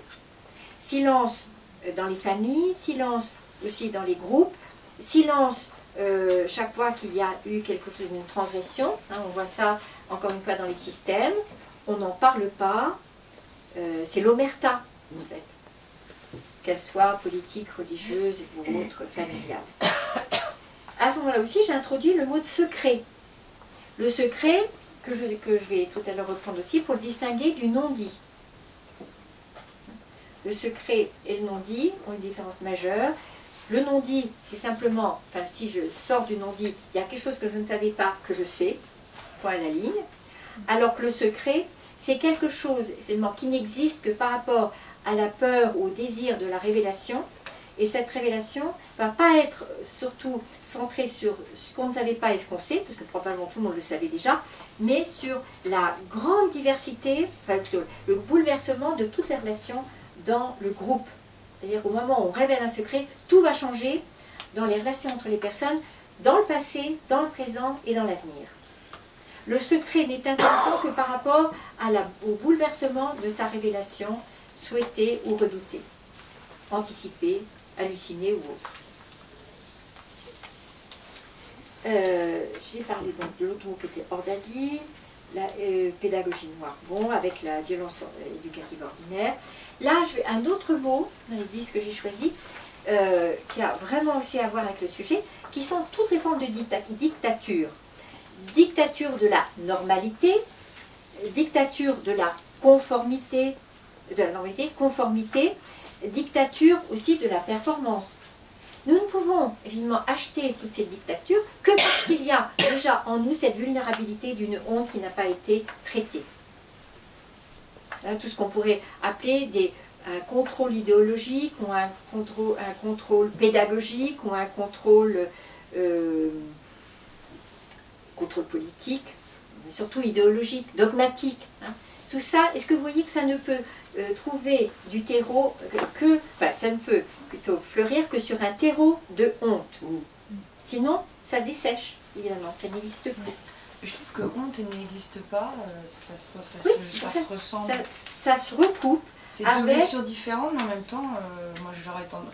Non, c'est pas pas à trop distinguer les deux. C'est pas tout à fait la même chose. Ça se recoupe, mais c'est pas superposé. Parce que je tiens beaucoup à peur de l'abandon, n'existe pas, et la honte. Ce ne sont pas les mêmes expériences dans l'historique de la personne. Oui, et ça ne prend pas les mêmes formes. Par contre, on peut ressentir de la honte en ayant une injection de n'existe pas. Une injection, j'aime bien. Une injection. Mais une injection aussi. Merci pour la créativité. Bien sûr. Voilà. Après, c'est à chacun de nous de voir comment ça s'est combiné, renforcé, ou quelquefois, au contraire, atténué. Alors, ensuite, après les mots que je trouvais là, j'ai aussi 10 distinctions à faire, qui vont nous permettre aussi de faire un peu de ménage dans ce sujet. Bien sûr, faire la distinction entre erreur et faute. Bon, mais bien sûr, Aliette, c'est toutes les fois qu'on revoit ça. Bon. Erreur qui fait partie de la vie et la faute qui a à voir évidemment avec la honte, parce que ça a comme, en commun de ne pas respecter l'autre, de ne pas le prendre en considération. Et la confusion entre les deux peut être calamiteuse, évidemment. Autre distinction entre secret et honteux. Oui, par exemple, tout ce qui touche à la sexualité pour certaines personnes, sous prétexte que ça a été secret, ça devient honteux. Et il y a d'autres sujets comme ça. Donc à nous de bien distinguer les deux. J'ai bien redit déjà tout à l'heure, mais je le redis au cas où, la distinction entre obéir et respecter. La distinction aussi que je veux faire entre honneur et dignité. Ah bon, il y a une distinction entre les deux? Oui, oui, il y a une distinction. L'honneur, ça renvoie au social, alors que la dignité, ça renvoie à qui je suis, à moi. Mais je reviendrai encore tout à l'heure sur l'honneur. J'ai déjà dit, je le redis, bien faire la distinction entre pour toutes les émotions en général et ces expériences-là de honte, de culpabilité, de traumatisme, c'est l'émotion, enfin, l'expérience avec des émotions plutôt, l'expérience avec des émotions, avec un état qui se chronicise. Bien distinguer toujours ça. Alors, je vais tout de suite faire arrêt sur image à propos de la culpabilité. Donc, il y a 3 relations à la culpabilité. La culpabilité, ça peut être un fonds de commerce que j'utilise comme une manipulation qui va me permettre d'organiser toutes mes relations. On a forcément une tati, une marraine, une grand-mère qui pourrait être un prototype. Elle est toujours coupable, elle se prive, elle laisse les autres se servir avant elle, elle prendra plutôt le morceau de poulet où il ne reste plus qu'un petit bout d'os parce qu'elle voudrait quand même que tout le monde soit content. Donc là, on voit bien quelque chose aussi d'une honte qui s'est transformée en culpabilité, mais chronique. Vous avez tous quelqu'un autour de vous qui pratique ça. Un petit peu, moi, un petit peu. Voilà. Et puis surtout c'est tout à fait encouragé par certaines religions, qui seraient pas l'altérité, mais l'altruisme, quelque chose d'un peu de victimisation. J'y reviens tout à l'heure, j'en suis engagée. Soit il y a la culpabilité, là, tout à fait louable, à accueillir, c'est celle, évidemment, d'un sursaut de malaise, qui vient du fait de « je ne vous ai pas pris en considération tout à l'heure et je m'aperçois que je vous ai manqué de respect » et là, ça dit quelque chose de mon souci des autres, de ma capacité à considérer les autres comme autres. Donc cette culpabilité, elle n'est pas à mettre au panier, au contraire, elle est à accueillir comme quelque chose de ma façon d'être au monde et d'avoir grandi dans une forme d'humanisation de ma vie, c'est-à-dire les autres existent et j'ai à les prendre en compte. Donc cette culpabilité, elle est désagréable à vivre, mais elle est précieuse comme étape, comme expérience. Et on la vit adulte grâce à la honte qu'on a vécue enfant. Non. Qui a permis de mettre des limites. Ah oui, ça peut être ça aussi. Mais elle est surtout, on peut la vivre parce que nous avons eu des modèles et nous avons eu la permission de la partager. Je suis toujours étonnée de voir qu'elle peut avoir mauvaise presse, cette culpabilité. Et je l'ai vu dans des émissions récemment, où quelqu'un qui dit je me sens mal, je me sens coupable. Non, non, non, il n'y a pas de culpabilité. Oui, mais vrai. Non, et cette culpabilité, elle me constitue, elle fait partie de mon expérience à vivre, et elle fait partie de moi aussi, de quelque chose d'important. Et donc la troisième relation à la culpabilité, la pire, c'est... Celle qui cache. C'est... Non, non, non. On était dans des 10 distinctions à faire. Non, mais j'ai dit une petite digression, déjà en prenant un peu d'avance sur la culpabilité. Les trois façons de considérer la culpabilité. J'ai trop peur d'oublier ça tout à l'heure. Pour manipuler. C'est de l'avoir évacuée pour toujours de notre vie. C'est la caractéristique du prédateur, qui est jamais coupable. Hein. C'est ça le pire. Donc il y a la névrose de mettre de la culpabilité partout, la justesse qui est de mettre de la culpabilité où elle a besoin d'être, et la psychose, ou presque, enfin quelque chose pour l'opposer à névrose, la psychose qui est le déni des autres, qui va faire qu'à aucun moment je ne sente ce malaise de reconnaître que j'ai manqué de respect aux autres. Comme dans la perversité. Perversité, c'est ça. La justesse, c'est la psychose. Voilà. Voilà, donc La psychose, lui, il ressentira jamais de culpabilité. c'est ça. En fait, la perversité, c'est pas tout à fait une psychose, c'est juste pour les besoins de la démonstration, mais c'est quelque chose qui dit quand même que je ne suis plus avec les autres d'une façon vivante, émotionnelle et surtout concernée, avec quelque chose que je souhaite développer pendant mon cycle de vie, qui est l'altérité, l'autre et autre. Et ça prend quelques années, ça. Et ça peut avoir été arrêté comme processus, donc surtout à l'âge de grande vulnérabilité de ça, autour de 2 ans. S'il y a eu trop d'humiliation à 2 ans, je peux avoir arrêté ce processus-là de croissance dans l'altérité. Alors, pour bien encore trouver un autre exemple, une illustration de ce qui se passe donc là, dans toute cette zone de turbulence entre culpabilité, honte et envie de mourir, c'est la distinction que je fais entre viol et inceste. Le viol, c'est un traumatisme que je vis et dont je vais peut-être arriver à parler, alors que l'inceste, c'est quelque chose qui est encore plus marqué par le secret, par une autre forme d'humiliation, de trahison, d'abandon, de rejet. Donc là, on a vraiment toutes les blessures en même temps, ce qui va faire que l'indicible est encore majoré.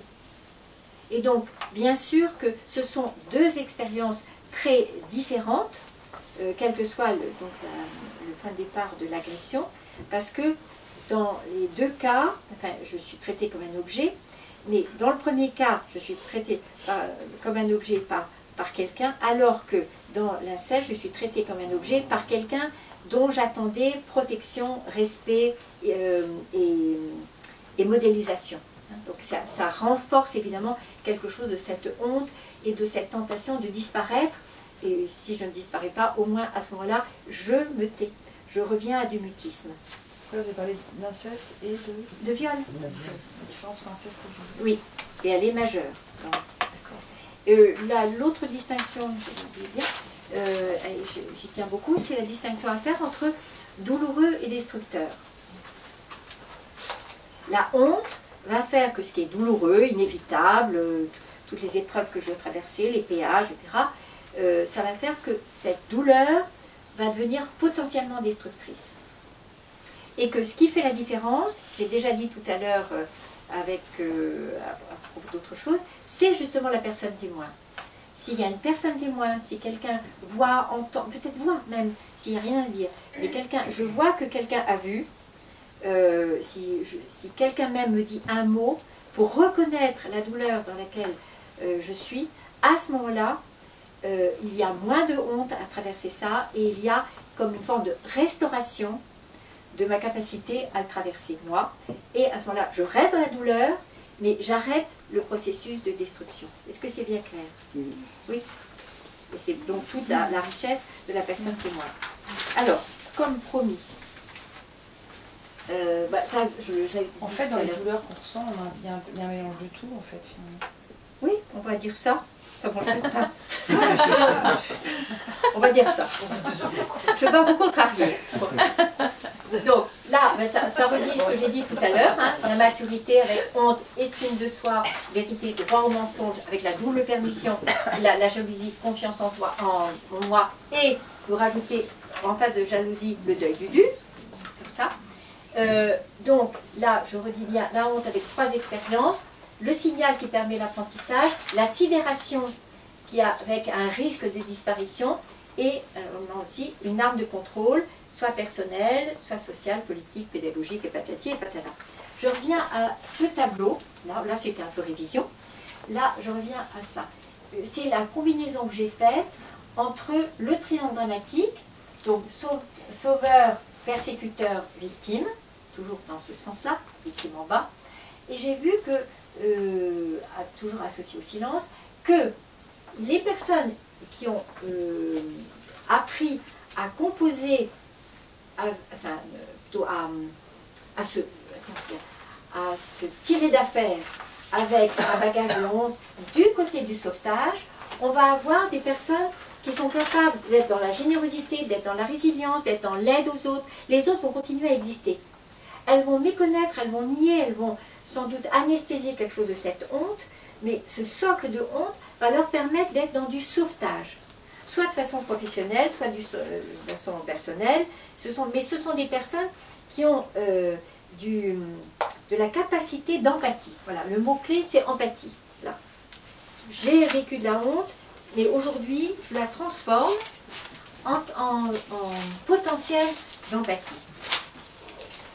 Si je traite cette honte du côté du persécuteur, c'est là que je remets le mot violence évidemment, avec les violences éducatives ordinaires, je m'identifie à l'agresseur, et donc je fais subir aux autres ce que j'ai moi-même subi.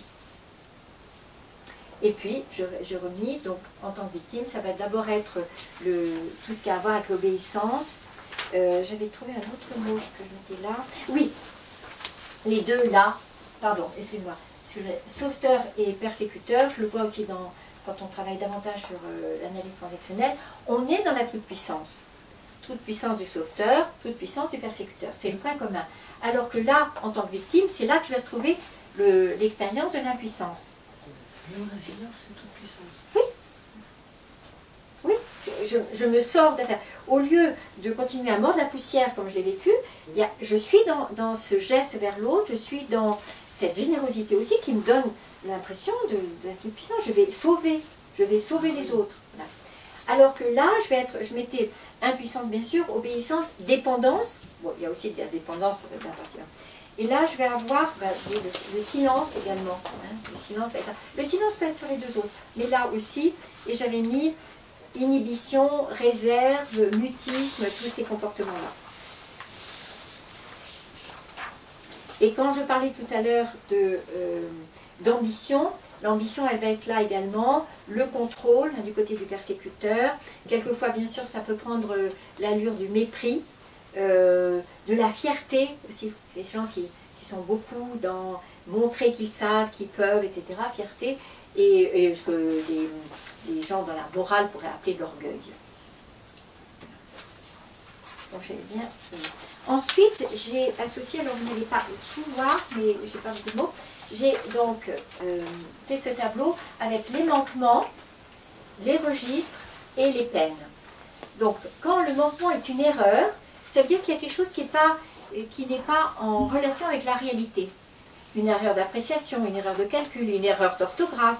Il y a quelque chose où je ne suis pas soit dans la réalité, soit dans les codes. Donc je suis dans le registre de la réalité. Et là, quand je mets correction, ce n'est pas la fessée, la correction. Je vais corriger mon appréciation, je vais corriger mon compte, je vais corriger mon calcul, etc. Oui, donc c'est quelque chose qui a à voir avec l'acquisition, le contrôle ou la maîtrise de la réalité, la maîtrise du monde dans lequel je veux vivre. Ça, c'est pour l'erreur. Oui, heureusement que vous avez bien tout à l'heure révisé erreur et faute. Faute, donc je redis, c'est quand ça n'a pas à voir avec la réalité, ça a à voir avec le respect des autres, ou de moi aussi. Hein, je peux bien sûr fauter contre moi. Donc le registre, c'est le respect, et à ce moment-là, je vais en dire deux mots, ce qui va permettre donc de corriger, enfin de restaurer, c'est soit sanction, soit réparation, mais jamais punition. Punition. Jamais privation. Hein, ça, c'était l'objet du mois dernier. Tout le monde n'a pas été. Je n'ai pas vu, je l'ai quand même. Voilà. Oui, mais on a pu le voir sur YouTube. Oui, c'est vrai. Donc, la distinction que je fais entre sanction et réparation, c'est civil et pénal. Voilà.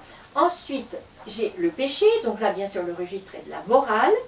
Et là, on va avoir à la fois la pénitence, hein, une sorte d'expiation, mais aussi un mot intéressant qui est celui de la réconciliation. Ce que nous avons entendu par notre mamie qui nous disait « Allez, embrassez-vous. Alors, faites la paix. » Donc on le faisait parce que ça l'a restauré, ça lui permettait de continuer à voir son journal télévisé tranquille après, parce que tout s'était bien passé, on s'était embrassé. On n'en pensait pas moins. Bon. Donc ça, c'est assez clair, le péché. Souillure, ça touche à ce moment-là le registre de l'intégrité, et ce qui va être donc fait, enfin, je pense à un des registres de l'appel, la purification. On voit ça bien sûr dans des sociétés laïques, mais en fait c'est un terme très très puissant là dans la religion juive. Là on parle beaucoup plus de souillure que de péché, etc. Et tous les rituels de purification avec l'eau, enfin, c'est très très fort, c'est même la religion c'est plus fort. C'est un peu chez les musulmans, mais moins quand même. Que la confession, ça serait là? Ce serait un rituel comme ah non, on est dans le péché. péché. Là, on est dans la morale et la pénitence et la réconciliation. Souillure, intégrité, purification. Et puis ensuite, bien sûr, je mettais le délit. Le registre, c'est la loi, la justice. Alors là, j'avais plus de mots, bien sûr, parce que c'est quelque chose qui est davantage développé dans notre culture, avec une institution. Toutes les formes de pénalité, le jugement, pas le jugement moral, mais le jugement qui est rendu, donc, avec la signature, les amendes et tout le mot condamnation. Et je reviens à ça, c'est tout le bénéfice de ces peines qui permettent, encore une fois, la réhabilitation de la personne, la restauration de sa capacité à appartenir au monde du groupe. Hein. Et le travail d'intérêt général, bien sûr, qui en fait partie aussi. Alors, ce que j'ai pas écrit,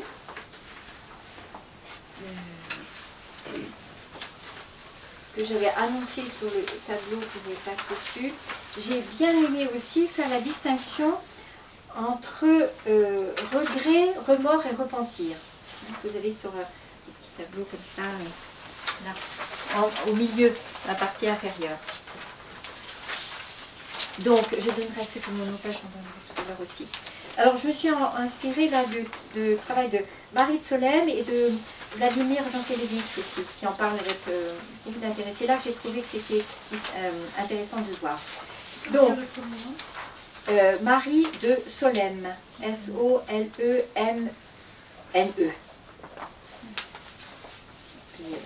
Après, c'est Jankélévitch. Donc, je donne juste quelques mots que j'ai picorés ici et là, parce que je trouvais que ça pouvait nous éclairer aussi sur cette distinction importante, parce qu'il y a aussi des confusions à ce sujet. Donc, dans le regret, on est dans de la brume, on est dans une forme de poésie. Je regrette, j'aurais dû, le monde aurait été meilleur si j'avais fait autrement. Donc on est dans quelque chose d'une illusion aussi, on est dans un monde halluciné. Ce regret, il vise à combler le vide du passé. Parce que si j'avais introduit cet élément, la vie aurait été bien plus pleine et bien plus intense. C'est par rapport à ce que j'ai pas fait. Oui, c'est ça, ce que j'ai pas fait. Je regrette de ne pas avoir. Donc, dans le regret, je subis le vain attrait du passé. L'attrait, il est vain et c'est celui du passé. Donc, pour résumer, je dirais que le regret, c'est une sorte d'attendrissement mélancolique. Si seulement j'avais pardonné à un tel, si seulement j'avais accepté telle proposition. Donc, j'aimais bien ce que Jankélévitch appelle la brume, la poésie. Et surtout le côté illusoire, c'est là-dessus que j'insiste. Alors, par rapport à ça, le remords. Le remords, il est obsédant. Il vient comme quelque chose. C'est une éthique, c'est pas une poésie, c'est une éthique, le remords. Et il a à voir avec un risque de désespoir, avec le côté obsessionnel aussi. Dans le remords, je voudrais effacer quelque chose de rugueux. C'est surtout quelque chose dont j'imagine, à tort ou à raison, que ça va handicaper mon avenir. Dans le regret, j'étais dans le passé, là je vais être dans l'avenir. Ce remords va venir entacher quelque chose de ma légitimité, de ma joie à exister. Et dans le remords aussi, je voudrais donc mettre à la porte de ma vie les fantômes qui me hantent. Hein, c'est quelque chose qui vient hanter.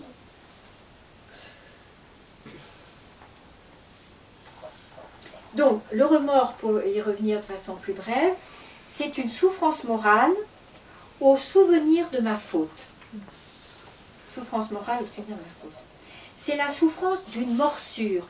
Et j'insiste sur ce mot parce que c'est le mot que je voulais garder aussi tout à l'heure à propos de la honte. C'est la passerelle entre les deux concepts.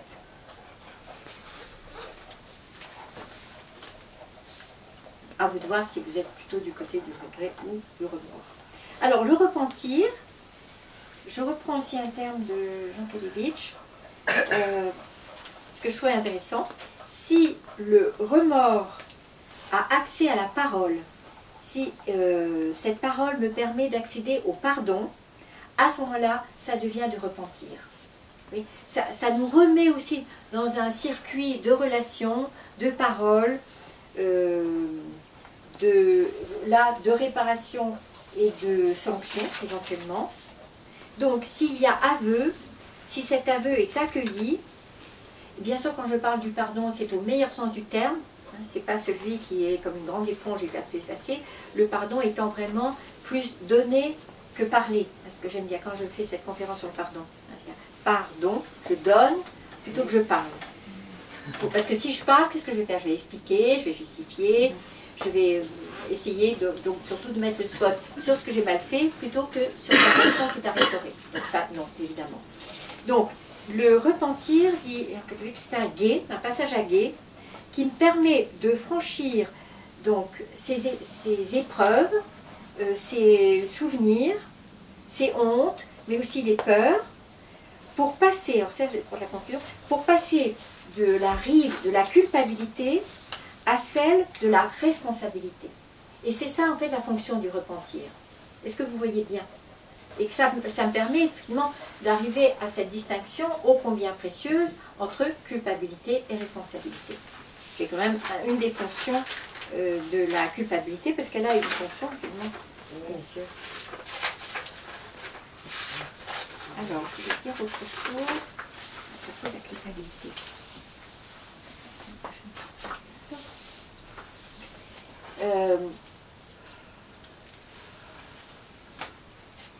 Donc, ce qui est important à propos de la culpabilité, c'est de prendre notre responsabilité, ni plus ni moins. Hein, c'est ça aussi.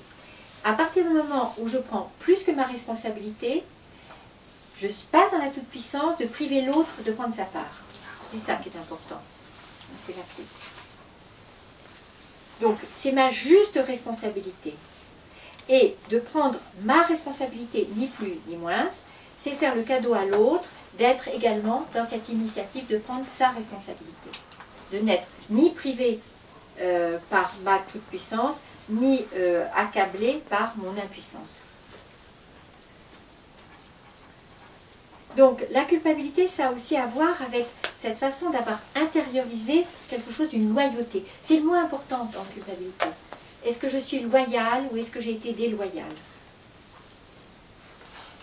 Et donc, l'autre mot qui me semblait important à propos de culpabilité, je l'ai déjà dit tout à l'heure, c'est toujours associé à cette faculté d'empathie qui dit ma sensibilité à ce qui se passe pour l'autre. Encore une fois, ni plus ni moins. Là, c'est la juste empathie. Empathie, c'est ma responsabilité. Je vous demande de répéter. Oui, ma juste loyauté, ma juste responsabilité dans ma relation avec l'autre. Encore une fois, en évitant d'être dans soit tout prendre, soit ne rien prendre. Quelque chose qui est duel et qui est équilibré, qui est accordé.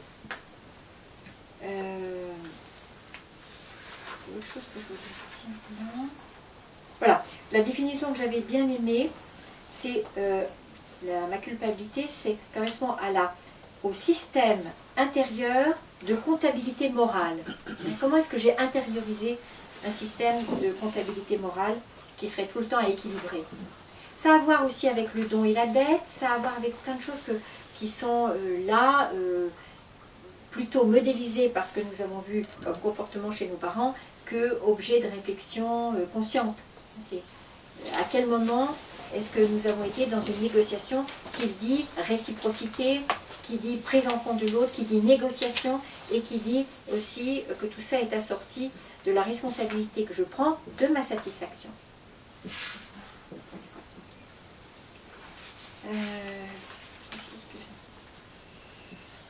Donc la culpabilité, elle peut être bien sûr personnelle ou pénale. Ça j'aurais pu... je crois que c'était surtout ça que je voulais dire. Alors, je revois ce que j'ai pas... Oui. Une autre façon, d'autres façons pour moi de revenir, de mettre des mots, enfin de revenir à la honte et de mettre des mots pour la transformer en autre chose qu'un concept, c'est, et vous verrez ce qui, comme définition, ce qui vous parle le plus, ça pourrait être le poison de notre intimité. J'aime bien ça aussi.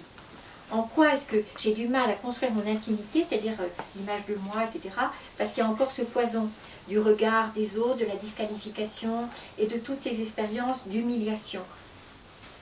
Multiples, hein. Notre histoire d'enfant est continuellement atterrée, abîmée par ce poison. Donc, je reviens à ma définition préférée qui est celle d'une déchirure invisible. Est-ce que ça vous parlerait plus de parler de la honte comme un abcès, quelque chose qui reste comme un abcès, qui continue à diffuser et à empoisonner le reste de l'organisme? Ou est-ce que ce qui vous parlerait plus, c'est la partie moisie de l'âme, hein, ou de votre identité? Ce sur quoi je n'ai pas suffisamment insisté tout à l'heure, c'est, je l'ai juste abordé, l'humiliation, ça a à voir avec double, pardon. Soit c'est l'humiliation que je fais vivre à l'autre qui vise la destruction du monde intime de l'autre, de sa valeur, hein, c'est moi qui suis actrice, j'humilie l'autre, je pose une humiliation. Donc l'univers intime, l'univers mental, l'univers psychologique, hein, je vis ça, je sème, enfin oui, je pose quelque chose de poison en lui, avec cette volonté, bien sûr le plus souvent inconsciente, d'une destruction de l'autre, hein, de destruction de son intégrité. Ça, c'est lorsque je suis actrice. Quand moi, je vis une humiliation, à ce moment-là, c'est quelque chose que je vois comme une menace de perdre, bon, cette intégrité aussi, et de perdre quelque chose de l'attachement avec moi-même, que j'aime bien dire. C'est-à-dire quelque chose qui me fasse pouvoir... me donne une sensation de solidité sur laquelle je puisse m'appuyer. Ça fragilise mon socle. Ça peut faire bouger, en fait. Ça peut faire bouger, oui. Voilà. Et alors donc là... Soi, en fait. Oui. Mais à part que là, c'est l'estime de moi. Parce que c'est ensuite dans la culpabilité que je vais parler de la confiance en moi. C'est vraiment la première chose à laquelle je tiens beaucoup. Donc là, on est dans une action qui n'a pas à voir avec mal faire ou faire mal. Dans mal faire ou faire mal, ou se tromper, ou faire des erreurs, nous ne sommes pas dans cette visée de la destruction de l'autre. Nous sommes dans quelque chose qui a à voir du bazar, avec des erreurs, avec ce dont nous avons à nous excuser. Mais donc pour les erreurs, je m'excuse. Pour une faute, je demande pardon. Ce n'est pas la même chose, ce n'est pas la même dynamique, ce n'est pas la même relation. Donc, humiliation, ça a à voir avec action, honte, ça a à voir avec un fond d'identité. Oui, quand je fais une erreur, je présente des excuses. Quand je fais une faute, je demande pardon. C'est pas la même chose. Je vous demande de m'expliquer la différence entre présenter des excuses et dire pardon. Vous voulez que je pense à votre place? Comment? Vous voulez que je pense à votre place? Si je fais une erreur, je fais une erreur d'horaire, j'arrive en retard. Je vous dis, présente des excuses. Ah oui, d'accord. Okay. Alors que si je vous manque de respect, je vous demande pardon. Oui, c'est ce sens-là, je suis bête. Okay. Donc, si je reviens aux trois mots de tout à l'heure, hein, que vous trouvez sur mon joli tableau avec le triangle, donc, enfin, sentiment d'abandon, honte et culpabilité, dans... je reviens à ça parce que je l'ai déjà dit tout à l'heure, mais quand il s'agit de ces expériences d'abandon, vous voyez, c'est la pointe supérieure de mon triangle, j'insiste sur le fait que je suis en route, je suis sur une route d'évolution et que cette évolution suppose que je paye le prix pour changer. Mais pour changer, j'ai besoin d'avoir cette solidité, d'avoir cette énergie disponible. Il y en a qui vont redoubler si elles continuent à parler comme ça et à être distraites. J'ai pas compris. Dans le traumatisme, hein, c'est la pointe supérieure de mon triangle. Là. C'est là que je disais, je suis dans l'inacceptable de la douleur, je suis dans nécessité d'évoluer, de grandir, d'apprendre, de conquérir le monde. Là, je suis dans la conquête aussi de mon intégrité. Toute cette construction peut être altérée, donc parce qu'on a vu ensuite la honte, la culpabilité et tout ça, et par le traumatisme. Mais que là, j'insiste sur cette chose qui me semble essentielle, c'est que je peux avoir arrêté mon mouvement d'évolution, qui veut dire accepter de changer, de grandir, d'être grande, c'est-à-dire d'abandonner le paradis supposé des enfants qui ne prennent pas la responsabilité. Je vais refuser de changer parce que mon énergie est mobilisée pour rester dans quelque chose, d'éviter de sentir la honte ou d'autres douleurs. Mais je garde quand même celle de la honte en priorité. Donc, quand c'est trop de douleur, j'arrête d'évoluer, j'arrête de grandir. Et je préfère rester dans du même, de rester bébé, de rester enfant, au lieu d'être du côté de la prise de risque de grandir et de changer. On le reverra bien sûr à propos des trois peurs majeures, peur de manquer, peur de perdre, peur de changer. Et ça, j'y tiens beaucoup par rapport à notre peur de changer qui peut être majorée quand nous avons trop de bleu à l'âme, d'épines dans le cœur et tout ça. Ensuite, donc, du côté de la honte, sur le côté gauche de votre triangle, la base honte, donc là, on va être, je le disais tout à l'heure, du côté de l'indicible, mais c'est aussi du côté de l'humanisation. Je grandis avec les autres, je m'humanise, c'est-à-dire que je vais quitter le côté sauvage uniquement, je vais apprendre aussi ce que c'est que de vivre avec les autres, et avec une loi commune, avec la prise en considération, encore une fois, des autres, avec toute cette conquête de l'altérité.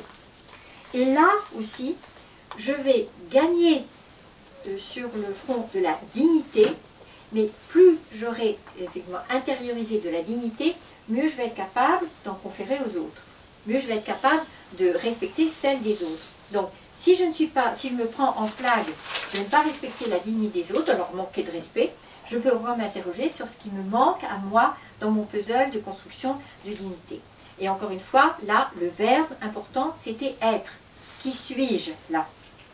Mon troisième pôle. En fait, finalement, quand on manque de quelque chose vis-à-vis des autres, on peut se poser toujours du manque chez soi, en fait. Parce qu'on est là du côté de la projection ou de l'identification ou de l'interprétation. Donc, le troisième pôle, c'est la culpabilité. J'ai mis bien sûr avec plus ou moins la responsabilité. Là, je disais que c'était donc la socialisation, ce qui est différent de l'humanisation, évidemment, socialisation. Là, la conquête, c'est la légitimité, la confiance en moi, et le verbe, c'est le verbe faire. Tout ça, j'ai déjà dit.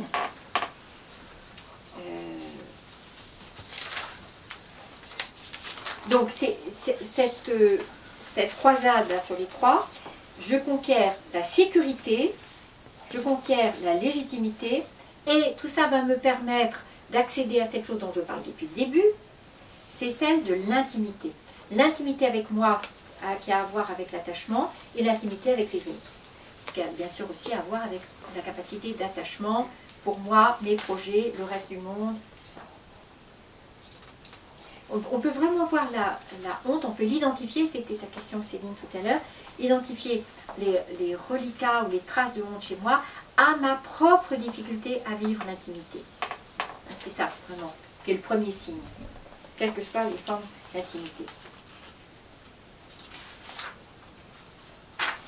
Alors, il m'en restait juste... Oui, c'est ça. Je vous avais promis, et je vais être quand on parle d'honneur, le mot honneur est vraiment un mot délicat parce qu'il a été, bien sûr, il a varié selon les cultures, selon les époques, selon les régions et tout ça.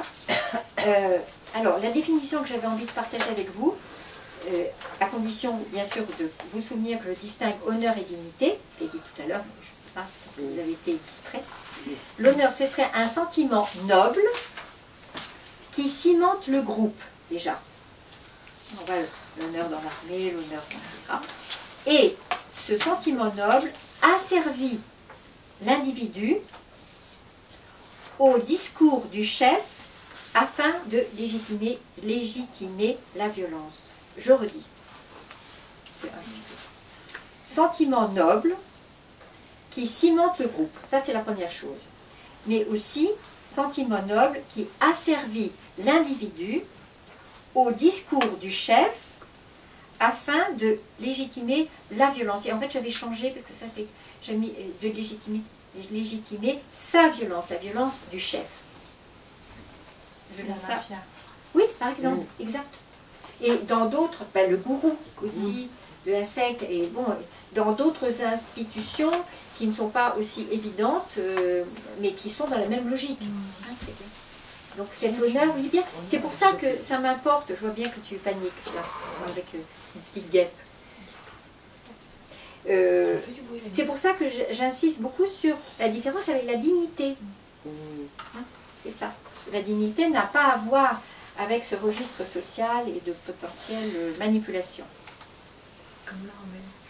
Que Comme dans l'armée. Comme dans l'armée, surtout c'est là-dessus que je me suis bien sûr. Eh bien, je crois que j'ai fait le tour. J'ai bien sûr maintenant toute la soirée pour penser à tout ce que je n'ai pas encore dit, mais je vous épargne tout le reste. Je vous remercie de votre attention.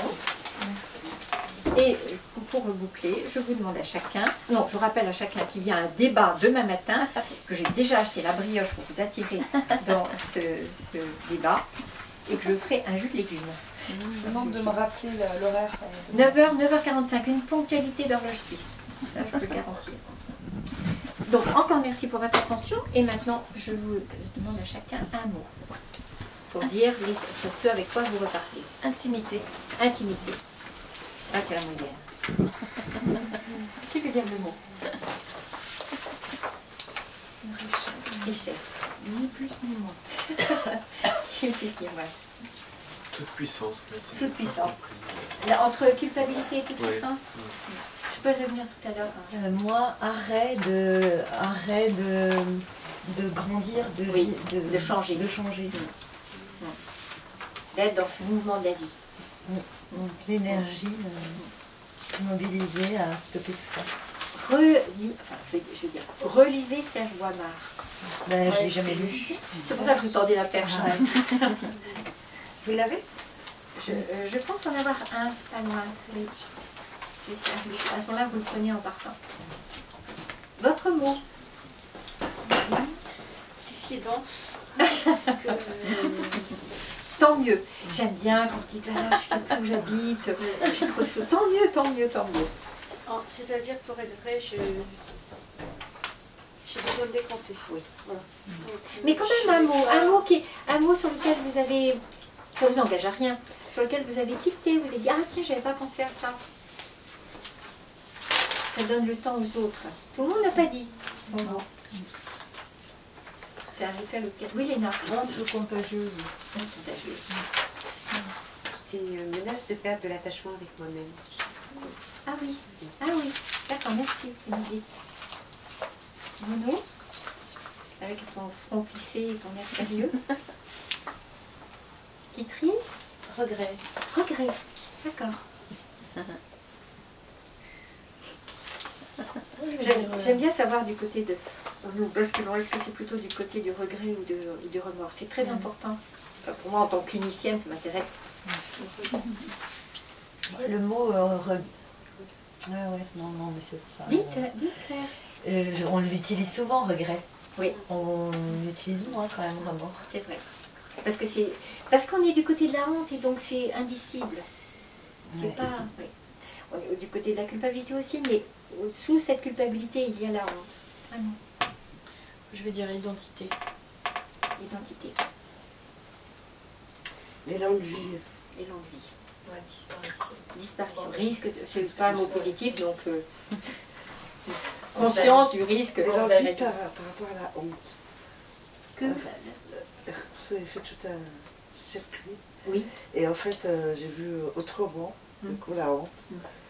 Et cette possibilité d'élan de vie. Oui. Il peut y avoir De quoi? quand on se ressaisit. D'élan de vie. L'empathie, ouais. D'élan de vie. Élan de Ah vie. oui. Moi je dis secret, regret et toute puissance de la résilience. Toute puissance. Oui, moi je veux dire juste responsabilité. Responsabilité. Moi je dis résilience. Ambition. Ambition. Exactement, Betty. Non, pas vous.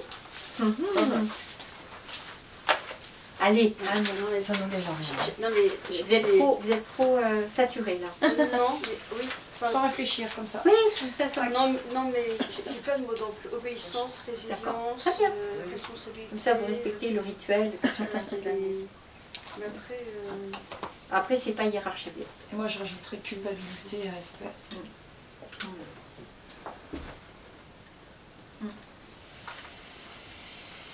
Et je peux soigner la honte par le regard d'un tiers.